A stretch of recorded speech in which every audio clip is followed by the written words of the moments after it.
falando de álbuns brasileiros, nós temos esse Roots do Sepultura, lançado em 1996. Também, né, pra mim, as pessoas devem achar muito saudosismo, mas eu acho, na minha opinião, que foi o melhor álbum do Sepultura foi esse, foi o último, em 96, com o Max. E embora que Igor também estava e Igor continuou depois que o Max saiu. Mas esse álbum Roots, Bloody Roots, não é somente essa sonoridade, essa música, né, essas músicas. O que mais me chama a atenção desse álbum é o contexto dele.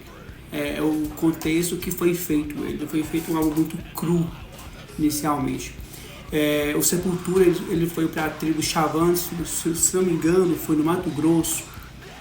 E aí passou um dia ou 3 dias com essa tribo e extraiu deles também os sons originários da tribo.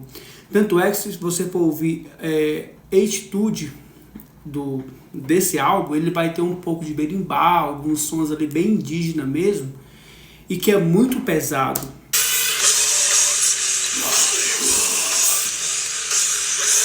E aí esse álbum, assim, a banda já não vinha bem, o pessoal do Sepultura não estava legal, o próprio Andreas Kisser falou que nos últimos tempos, assim, da questão da banda, o Max cantava mais, gritava do que propriamente cantava, e que estava perdendo um pouco essa sintonia com a banda.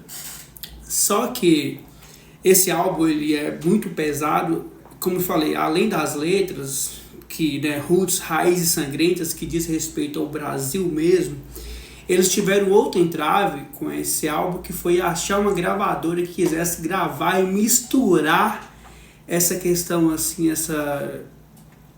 esse som, essa mistura do som nativo nosso brasileiro com heavy metal, com thrash metal.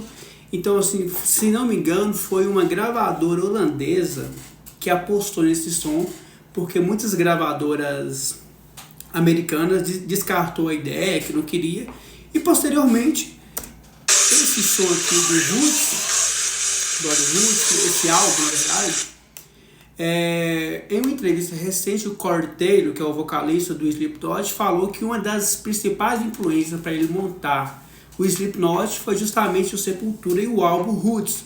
Não somente ele. Quem já deu diversas entrevistas enaltecendo esse álbum e a banda foi o Dave Grohl, do Foo Fighters, o ex-baixista do Nirvana, falando o quão pesado é esse som, quão assim, impactante é, mas aquela questão assim, nós brasileiros não conhecemos, assim, só quem é desse nicho do rock que curte mais, porque não é a nossa cultura.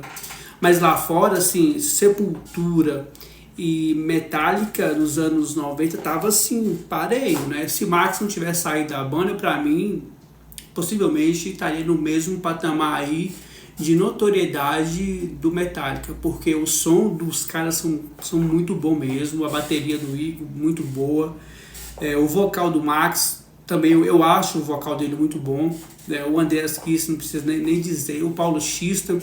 Um detalhe, Paulo Xisto, ele não conseguia gravar o baixo em estúdio. Quem gravava era Andreas Kisser, porém no show ele mandava super bem, mas assim no estúdio ele ficava nervoso.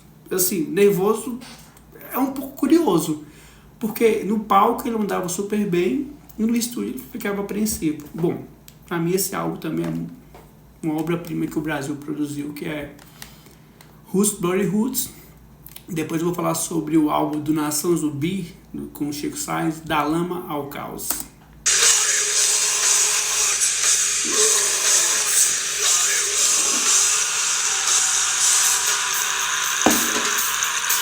Bom, eu recomendo vocês sempre fazer esse processo, ouvir esses álbuns, né, que nós produzimos, porque isso é uma cultura altíssima, assim, isso é obra-prima.